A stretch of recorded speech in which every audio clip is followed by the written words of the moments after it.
ओम नमः शिवाय। हर हर महादेव। दोस्तों, सबसे पहले आप सभी को सावन महीने की गणेश चतुर्थी की हार्दिक शुभकामनाएं हैं। दोस्तों, आप सभी लोग जानते हैं कि 28 जुलाई 2025 सोमवार के दिन यहां पर सावन महीने की सबसे बड़ी गणेश चतुर्थी व्रत पड़ रही है। इसीलिए दोस्तों, इस दिन का महत्व बहुत ही ज्यादा बड़ा हो जाता है और इस दिन आप लोगों को 3 कनेर का फूल वाला उपाय जरूर करना चाहिए, जो कि अभी की ही कथा, जो कि उनका अपना नगर सीहोर में ही चल रही है, उसी कथा में बताया हुआ है।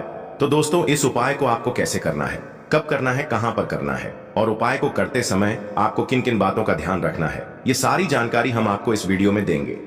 तो चलिए दोस्तों, उपाय को शुरू करते हैं। देखिए, यह दिन इतना खास होता है, इतना महत्वपूर्ण होता है। देखा गया है कभी कभी बड़े बड़े पूजा पाठ अनुष्ठान से जो मनोकामना पूर्ण नहीं होती है, वह इस विनायक चतुर्थी के दिन एक छोटे से उपाय करने से ही आपकी मनोकामना पूर्ण हो जाती है।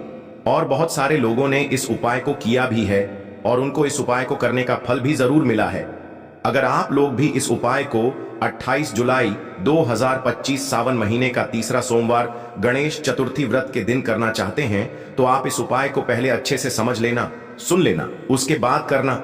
आपको इस उपाय का फल जरूर मिलेगा और इस उपाय को करने से आपके घर में चाहे किसी भी प्रकार की दुख और समस्या क्यों ना चल रही हो, आपको उसका कारण भी नहीं पता है कि भाई यह समस्या किस कारण से चल रही है।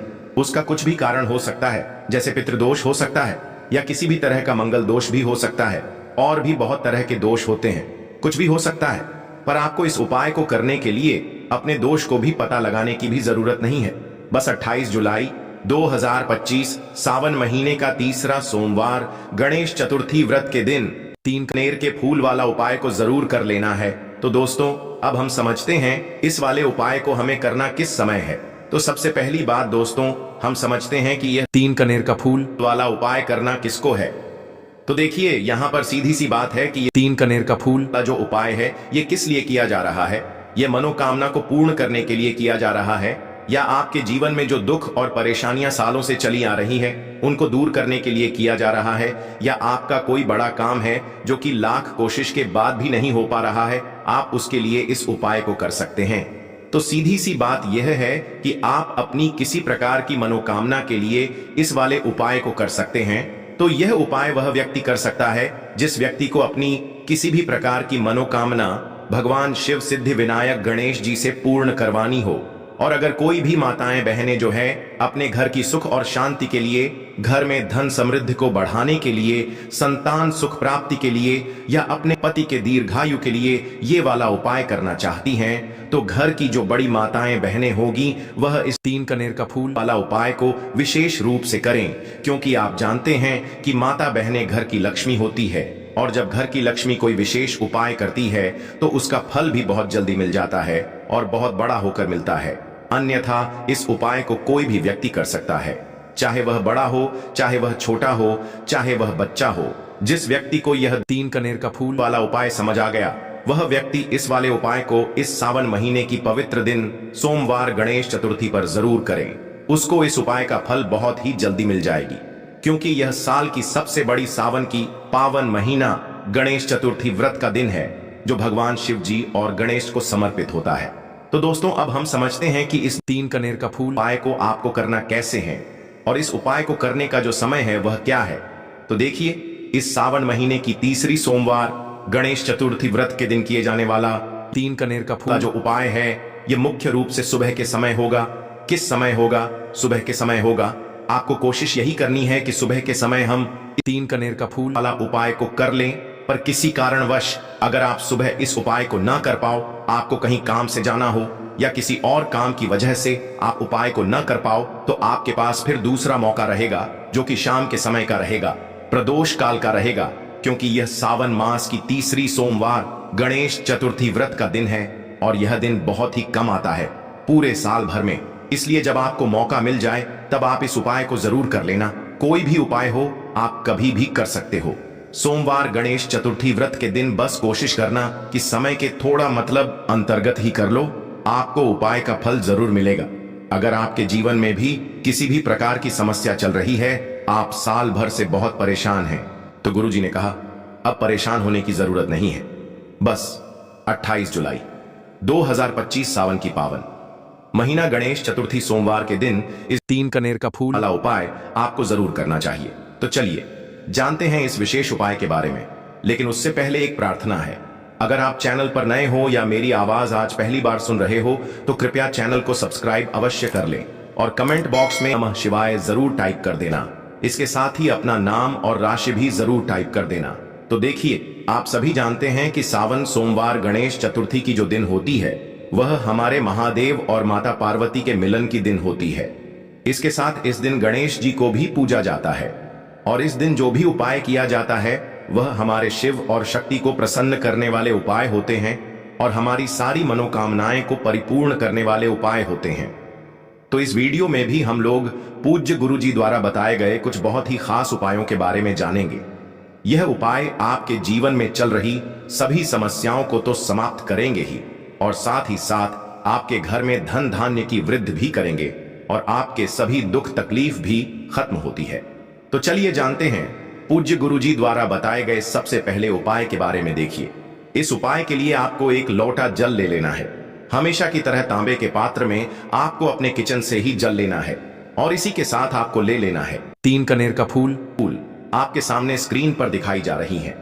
यह ऐसे फूल होते हैं, अगर यह आपके पास नहीं है तो शिवलिंग के ऊपर चढ़े हुए पीले कनेर के फूल को उठाकर जल से शुद्ध करके आप उसका भी इस्तेमाल कर सकते हैं या फिर किसी भी फूल वाली दुकान से आप इन फूलों को खरीद सकते हैं। सिर्फ यह 2 सामग्री लेकर आपको शिवालय पहुंच जाना है, यानी कि शिव की मंदिर पहुंच जाना। यह बहुत ही विशेष उपाय है। जिन लोगों की कोई विशेष मनोकामना है जो परिपूर्ण अभी तक नहीं हो पा रही है, तो उस मनोकामना को परिपूर्ण करने के लिए इससे अच्छा उपाय सावन सोमवार गणेश चतुर्थी व्रत दिन के लिए कोई भी नहीं हो सकता है। देखिए, आप शिवालय पहुंचने के बाद सबसे पहले आप दक्षिण दिशा में बैठ जाइएगा और उत्तर दिशा की तरफ अपना फेस कर लीजिएगा। लेकिन अगर शिवालय में भीड़ भाड़ बहुत है तो फिर ऐसी स्थिति में आप किसी भी दिशा में बैठकर शिवलिंग की पूजा प्रार्थना कर सकते हैं। देखिए, पूज्य गुरुजी ने कहा कि इस उपाय को अगर आप शाम को प्रदोष काल के समय में करेंगे तो आपके लिए सबसे उत्तम होगा, क्योंकि यह सावन मास की तीसरी सोमवार गणेश चतुर्थी व्रत का दिन है और इस दिन प्रदोष काल के समय साक्षात माता पार्वती और हमारे देवों के देव महादेव सभी परिवार के साथ शिवलिंग में वास करते हैं। इसलिए अगर आप प्रदोष काल में करेंगे तो आपको विशेष लाभ मिलेगा, विशेष फल की प्राप्ति होगी। लेकिन बहुत से ऐसे शिवालय हैं जिनमें शाम के समय जल समर्पित करने नहीं दिया जाता है, तो फिर ऐसे में आप लोग पूरे दिन में किसी भी समय इस उपाय को कर सकते हैं। देखिए, अब सबसे पहले आप जो 3 कनेर का फूल आए हैं उनमें से पहले कनेर के फूल को आप श्री गणेश जी वाले स्थान में समर्पित कर देंगे और श्री शिवाय नमस्तुभ्यम मंत्र का स्मरण कर लेंगे। इसके बाद आप जो दूसरा फूल लेकर आए हैं उसको श्री कार्तिकेय जी वाले स्थान पर समर्पित कर देंगे और श्री शिवाय नमस्तुभ्यम मंत्र का स्मरण कर लेंगे। फिर उसी शिवलिंग से 3 फूल और उठा लेंगे, क्योंकि आप 2 ही फूल लाए थे ना। इसके बाद तीसरा कनेर का फूल माता अशोक सुंदरी वाले स्थान में समर्पित कर देंगे और श्री शिवाय नमस्तुभ्यम मंत्र का स्मरण कर लेंगे। अब चौथे कनेर का फूल माता पार्वती के हस्त कमल में समर्पित कर देंगे। देखिए, शिवलिंग जिस स्थान पर रखा रहता है, यानी शिवपिंडी जिस स्थान पर रखी रहती है, उस पूरे गोल गोल वाले स्थान को माता पार्वती का हस्त कमल कहते हैं और यहीं पर आपको यह चौथा कनेर का फूल समर्पित कर देना है। इसके बाद आप जो 5वां कनेर का फूल लिए हैं उसको समर्पित कर देंगे शिवलिंग के ऊपर। लेकिन यह फूल शिवलिंग के ऊपर समर्पित करते हुए आपको शिव और माता पार्वती का स्मरण कर लेना है।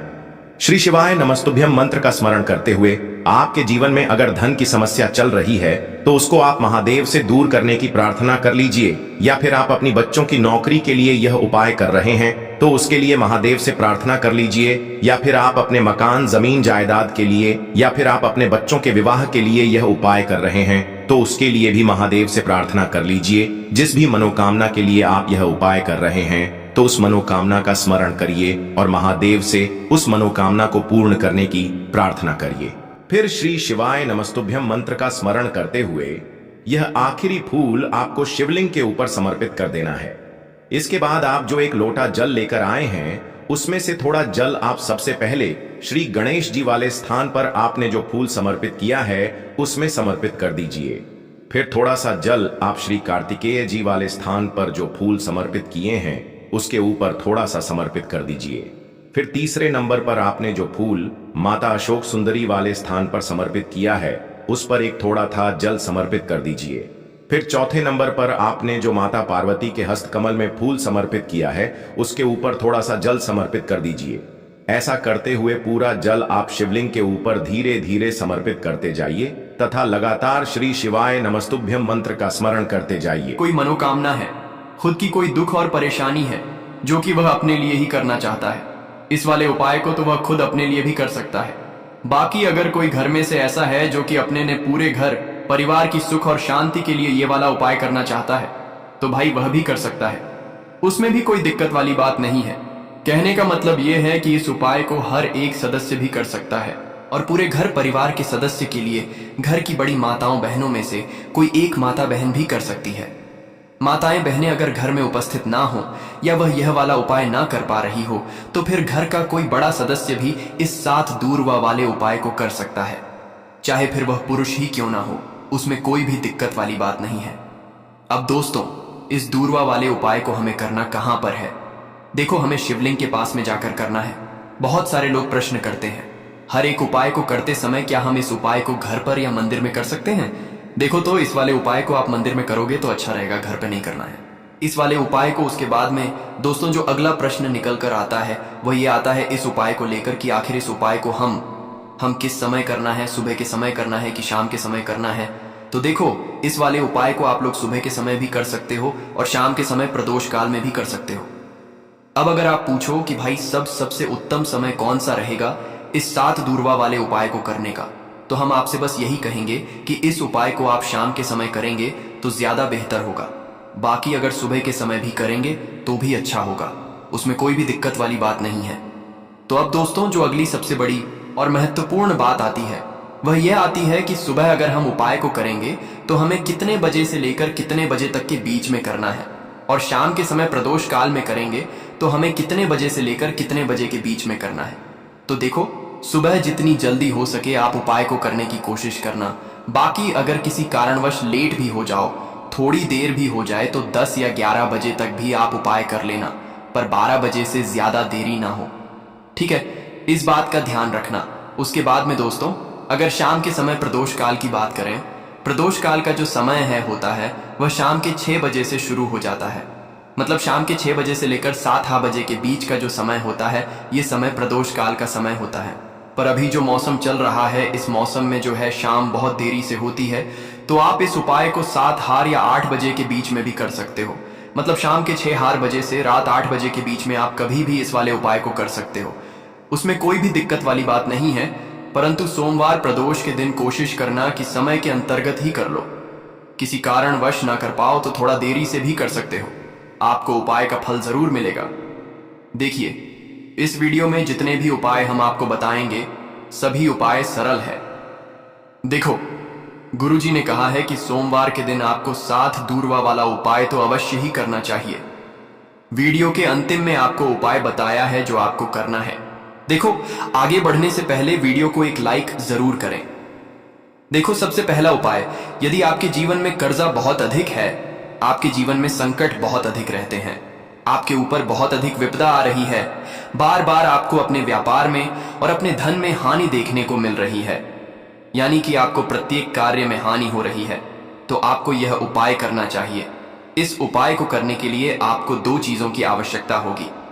सबसे पहले है दूरवा। दूरवा आप जानते हो जो कि भगवान गणेश जी को समर्पित होती है, तो आपको वह दूरवा की आवश्यकता होगी। साथ ही में 1 लोटा जल की आवश्यकता होगी। और आप जब भी उपाय को करें, दिन भी आपको करें, तो आपको प्रातःकाल सुबह ही सुबह करना है। इस बात का विशेष रूप से आपको ध्यान रखना है, ठीक है? तो आपको 1 दूर लेनी है। अगर आधा दूरवा भी मिल जाती है तो भी कोई दिक्कत नहीं है, बस आपको दूरवा लेनी है। अगर ज्यादा ना मिले तो उस स्थान पर 1 दूरवा भी ले सकते हैं। दूरवा आपको आसानी से कहानी पर भी मिल जाएगी। बस याद रखिएगा, शुद्ध दूरभाइये, और मतलब उसे शुद्ध करके ही उपयोग में लीजिएगा, है ना? तो आपको करना क्या है, 1 दूरवा या 1 से ज्यादा भी दूर हुआ आप लोग ले सकते हैं, तो 1 दूरवा अपनी ले लीजिए। 1 दूरवा के साथ में आप 1 लोटा जल ले लीजिए और इन दोनों ही चीजों को लेकर शिवाजी के मंदिर पहुंच जाइए। शिवाजी के मंदिर पहुंचकर सबसे पहले आप शिवाजी के पास में बैठ जाइए। शिवाजी के पास में बैठने के बाद जो शिवाजी की शिवलिंग होगी, शिवलिंग के ऊपर सबसे पहले आपको यह दुर्भाग्य को समर्पित करना है। दूरभाग को कुछ इस प्रकार से समर्पित करना है कि जो दूरवा की दांडी का मुख होगा वह जलधारी की तरफ हो, जहां से जल नीचे करता है ना। और जो दूरवा का मिला हुआ भाग होगा वह अपने आप शिवाजी के पीछे की तरफ हो जाएगा। ठीक है, तो इस प्रकार से यह दूरवा आपको भगवान शिवाजी की शिवलिंग के ऊपर समर्पित करनी है। और जो एक लोटा जल आप अपने साथ लेकर आए हैं, इसी दूरवा के ऊपर भगवान शिवाजी की शिवलिंग के ऊपर एक धारा से आपको समर्पित कर देना है। ठीक है, अब यहां पर देखने बात यह है कि यह उपाय इस व्यक्ति को करना है जी व्यक्ति की नौकरी ग रही हो, जो व्यक्ति परीक्षा में पास होना चाहता हो, तो इस व्यक्ति को अपने हाथों से इस उपाय करना है, तभी उपाय कम करेगा। ठीक है, इस उपाय को करने के बाद आपको 3 महीने उपाय आपको कब तक करना है? जब तक कि आपकी नौकरी ना गजाए। जब तक आप इस उपाय को नियम के साथ करो, आपकी नौकरी जरूर लगेगी। अब बात करते हैं दूसरे उपाय के बारे में। तो देखिए, दूसरे उपाय जो है, देखिए, इस उपाय के लिए आपको मात्र एक लौंग का जोड़ा लेना है, यानी कि 2 फूल वाली लौंग लेनी है। साथ में आपको मात्र थोड़ा सा शहद लेना होगा और इसी के साथ में आपको तांबे के पात्र के अंदर शुद्ध जल लेना होगा। अब देखिए, इन सभी सामग्रियों को लेकर के आपको भगवान शिव के मंदिर में पहुंच जाना है। देखें, यह उपाय आप सुबह से लेकर शाम तक कर सकते हैं। तो वह सबसे पहले तो आपके पास जो 2 फूल वाली लौंग है, उन्हें आपको शहद के अंदर अच्छे से डुबो है, यानी कि दोनों लौंग पर आपको अच्छे से शहद का लेपन कर देना है। अब आपको जो आपके पास एक लोटा जल है, सबसे पहले तो उसे शिवलिंग पर धीरे धीरे समर्पित करना है और श्री शिवाय नमस्तुभयम इसका जाप करते हुए समर्पित कर देना है। अब आपके पास जो 2 फूल वाली लौंग है शहद से, उसे आपको शिवलिंग पर अर्पित करना है और आपको प्रार्थना करनी है कि जीवन में जो रोग की स्थिति है वह समाप्त हो, जीवन के जो संकट और समस्याएं हैं वह सभी समाप्त हो, जीवन से जो कर्ज की समस्या है वह समाप्त हो। इस प्रकार से प्रार्थना करते हुए यह जो 2 फूल वाली लौंग ही शहद संयुक्त, इससे आपको शिवलिंग पर अर्पित कर देनी है। आपकी जो भी समस्या होगी इस सोमवार के दिन अवश्य ही समाप्त हो जाएगी। तो इस प्रकार से आपको पहला उपाय करना है। अब हम बात कर लेते हैं दूसरे उपाय के बारे में। देखो, यह उपाय आपके लिए सर्वश्रेष्ठ होने वाला है। देखिए, इस उपाय के लिए आपको मात्र 5 हरे मूंग के दाने आपको साबुत लेने हैं, खंडित नहीं होने चाहिए, इस बात का ध्यान रखें। और इसी के साथ में आपको एक तांबे के पात्र के अंदर अपने घर से शुद्ध जल ले लेना है। अब दोस्तों, इन सभी सामग्रियों को लेकर के आपको सीधे पहुंच जाना है भगवान शिव के मंदिर में। देखिए, इस उपाय को भी आप सुबह भी कर सकते हैं और शाम के समय में भी कर सकते हैं। देखिए, भगवान शिव के मंदिर में पहुंचने के बाद आपके पास जो 5 हरे मूंग हैं, उनमें से पहला जो हरा मूंग है, आपको शिवलिंग के सामने जो नंदी महाराज होते हैं और उनका जो पैर उठा हुआ होता है, वहां पर आपको पहला हरा मूंग समर्पित कर देना है और आपको ओम नमः शिवाय इसका जाप कर लेना है। फिर आपको दूसरा हरा मूंग लेना है और शिवलिंग पर जो श्री गणेश जी वाला स्थान होता है, वहां पर आपको यह दूसरा हरा मूंग समर्पित कर देना है, यानी कि शिवलिंग के सीधे तरफ आपको यह दूसरा हरा मूंग समर्पित करना है। और फिर आपको ओम नमः शिवाय या फिर श्री गणेशाय नम इसका जाप कर लेना है। तीसरा, हरा मूंग का दान आपको भगवान शिव की सबसे प्रिय पुत्री माता अशोक सुंदरी वाले स्थान पर समर्पित करना होगा। शिव की जो जलाधारी होती है, जहां से जल बह करके आता है, उसी जलाधारी के बीच में जो कहीं कहीं उठी हुई लाइन होती है सांप की आकृति के रूप में, वहीं पर आपको तीसरा हरा मूंग समर्पित करना है और फिर आपको ओम नमः शिवाय इसका जाप कर लेना है। अब दोस्तों, चौथा जो हरा मूंग है, उसे आपको भगवान कार्तिकेय जी का जो स्थान होता है शिवलिंग पर, वहां पर आपको यह चौथा हरा मूंग का दाना समर्पित कर देना है और आपको ओम नमः शिवाय इसका जाप कर लेना है। अब दोस्तों, आपके पास जो 5वां और अंतिम हरा मूंग बचा हुआ है, उससे आपको उसे जल के पात्र के अंदर डाल देना है और इस हरे मूंग से युक्त जल से आपको भगवान शिव के शिवलिंग का अभिषेक कर देना है। जल आपको बिल्कुल धीरे धीरे समर्पित करते जाना है और लगातार आपको शिव महापुराण के मूल श्री शिवाय नमस्तुभयम इसका जाप करते रहना है।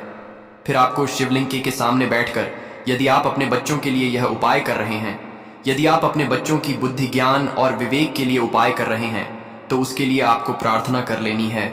या फिर व्यापार में वृद्धि करने के लिए यह उपाय कर रहे हैं, तो उसकी कामना करते हुए आपको प्रार्थना कर लेनी है। या फिर अपनी नौकरी के लिए कर रहे हैं, या फिर अपने इंटरव्यू के लिए या फिर धन की प्राप्ति के लिए कर रहे हैं। जिस भी कामना के लिए आप उपाय कर रहे हैं उसे परिपूर्ण करने के लिए आपको महादेव से प्रार्थना कर लेनी है और फिर आपको वापस अपने घर आ जाना है। पूज्य गुरु जी ने कहा है कि जो भी व्यक्ति इस उपाय को कर लेता है तो यकीन मानिए आपके जीवन की जो सारे संकट, कष्ट और बाधाएं ही वह सभी समाप्त होंगे। अब हम बात करते हैं अगले उपाय की। इस उपाय के लिए आपको एक दीपक लेना है। दीपक आप मिट्टी का भी ले सकते हैं और शुद्ध आटा मढ़कर उसका दीपक भी आप तैयार कर सकते हैं।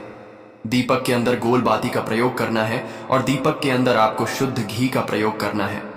इसी के साथ में आपको मात्र एक फूल वाली लौंग लेनी होगी। अब यह एक दीपक और एक फूल वाली लौंग लेकर के सीधा आपको पहुंचना होगा बरगद के वृक्ष के वहां पर। देखिए, सबसे पहले तो आपके पास जो एक फूल वाली लौंग है उससे आपको बरगद के वृक्ष की जड़ में समर्पित करना है। देखिए, अगर आपके जीवन में कोई भी बड़ा संकट आने वाला है, कोई भी बड़ा कष्ट आने वाला है, तो वह इस उपाय के माध्यम से दूर होने वाला है। महादेव की विशेष कृपा रहेगी कि जो भी संकट आपके जीवन में आने वाला होगा वह भी दूर हो जाएगा। तो आपको एक लंग समर्पित करनी है बरगद के वृक्ष की जड़ में और वहीं पर आपको जो है गोल बाती वाला दीपक जो आप लेकर के गए हैं उससे भी वहां पर प्रज्वलित कर देना है वट केयर करते हुए। देखिए, जब भी आपको जीवन में इस साल लगने लगे कि आपके जीवन में कुछ भी अच्छा नहीं चल रहा है, तब भी आपको ई उपाय करना है। तो इस प्रकार से आपको यह उपाय करना है।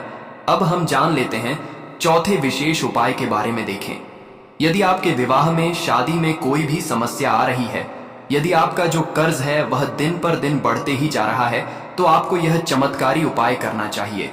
कोई भी समस्या अगर जीवन में है तो उसे दूर करने के लिए आपको ई उपाय करना चाहिए। मंगल दोष से जुटी हुई समस्या भी है तब भी आपको यह उपाय करना चाहिए। देखिए, इस उपाय के लिए आपको एक तांबे के पात्र के अंदर अपने घर से शुद्ध जल लेना है और इसी के साथ में आपको एक चुटकी लाल चंदन लेना होगा। अब आपको क्या करना है कि जो लाल चंदन आपने लिया है उसे आपको उससे जल के पात्र के अंदर डाल देना है और यह जल्द जो है आपको लाल चंदन से युक्त तैयार कर लेना है। और यह लाल चंदन से युक्त जल आपको भगवान शिव के मंदिर में लेकर के पहुंचना है। लेकिन यह उपाय भी आप सुबह से लेकर के शाम तक कर सकते हैं। अब दोस्तों, ये जो लाल चंदन से युक्त जल है इससे आपको भगवान शिव के शिवलिंग पर धीरे धीरे अर्पित कर देना है और आपको लगातार श्री शिवाय नमस्तुभयम इसका जाप करते रहना है। देखिए, यदि आपके जीवन में विवाह से युद्ध समस्या चल रही है तो आपको मंगलेश्वर महादेव का स्मरण करना है और जीवन में अधिक कर्ज की समस्या है तो आपको आरण्य मुक्तेश्वर महादेव का स्मरण करना है। देखना, एक दिन आपकी सब तरह की समस्या जल्दी ही समाप्त हो जाएगी। तो इस प्रकार से आपको यह चौथा उपाय करना है। अब हम जान लेते हैं अंतिम और पांचवें उपाय के बारे में। देखिए, सोमवार का दिन है और हनुमान जी भगवान शिव के रुद्र अवतार हैं, तो ये उपाय और भी खास हो जाता है। तो ये जो उपाय है विशेषकर आपको हनुमान जी के वहां पर ही करना होगा। देखिए, जब भी आपको ऐसा लगने लगे कि आपके जीवन में जो कर्ज है वह समाप्त ही नहीं हो पा रहा है, दिन प्रतिदिन बढ़ते ही जा रहा है, कष्ट जो है वह दिन प्रतिदिन बढ़ते ही जा रहे हैं, कष्ट जो है वह समाप्त ही नहीं हो पा रही है, यानी कि जीवन में जब भी कोई विपदा आती है, संकट आता है, तो हमें संकट मोचन हनुमान जी के मंदिर में जाना चाहिए। लेकिन यह उपाय बहुत ही खास है। इस उपाय के लिए आपको एक चौमुख दीपक तैयार करना होगा। आपको एक दीपक लेना है। दीपक के अंदर 4 बाती आई बाती के लिए आपको मोली वाला धागा आता है, कलावा का उसकी भी बना सकते हैं, या फिर आप सफेद रुई की जो बत्तियां हैं उन्हें भी बना सकते हैं। अब आपको लेना है एक कटोरी सरसों का तेल और अब इस दीपक के अंदर या तो आपको चमेली का तेल डालना है या फिर जो आपने एक कटोरी सरसों का तेल लिया है उसमें आपको सरसों का तेल डालना है और इसी के साथ में आपको मात्र एक फूल वाली लौंग भी लेनी है। देखिए, अब जो यह दीपक है और लौंग है, इन दोनों का आपको हनुमान जी के मंदिर में लेकर के पहुंचना है। अब सबसे पहले तो यह जो चौमुखी दीपक है इसे आपको हनुमान जी के सामने प्रज्वलित करना है। दीपक को प्रज्वलित करने के बाद आपको वहीं पर एक बार हनुमान चालीसा का पाठ करना है या फिर आप आरण मोचक मंगल स्तोत्र का पाठ भी कर सकते हैं। अब आपके पास जो एक फूल वाली लौंग है उनसे आपको अपने सीधे हाथ में रखना है आपको प्रार्थना करनी है हनुमान जी से कि जीवन की जो भी संकट है, विपदा है, वह सभी आपकी कृपा से दूर हो। और यह जो एक लौंग है, इससे भी आपको उससे चौमुखी दीपक के अंदर डाल देनी है और अपनी मनोकामना बोल देना है। गुरु जी कहते हैं कि कुछ दिनों में ही आपकी सब मनोकामना पूरी हो जाएगी। तो इस प्रकार से यह सुंदर सा और सरल सा उपाय करना है। देखो, आज की वीडियो में हमने आपको जितने भी उपाय बताए हैं, सभी उपाय बहुत ही सरल है जो आपको करने हैं। देखना, आपके जीवन के साथ संकट और कष्ट दूर होंगे। और गुरुजी ने कहा है कि सोमवार के दिन आपको चौमुख दीपक वाले उपाय को आपको अवश्य ही करना चाहिए। इससे आपके जीवन से चारों तरफ से आने वाले संकट दूर हो जाएंगे। तो दोस्तों, यह थे पूज्य गुरुजी द्वारा बताए गए कुछ बहुत ही खास उपाय। अगर आपको जानकारी अच्छी लगी हो तो वीडियो लाइक करिएगा। मिलते हैं फिर एक नए वीडियो के साथ। श्री शिवाय नमस्तुभयम।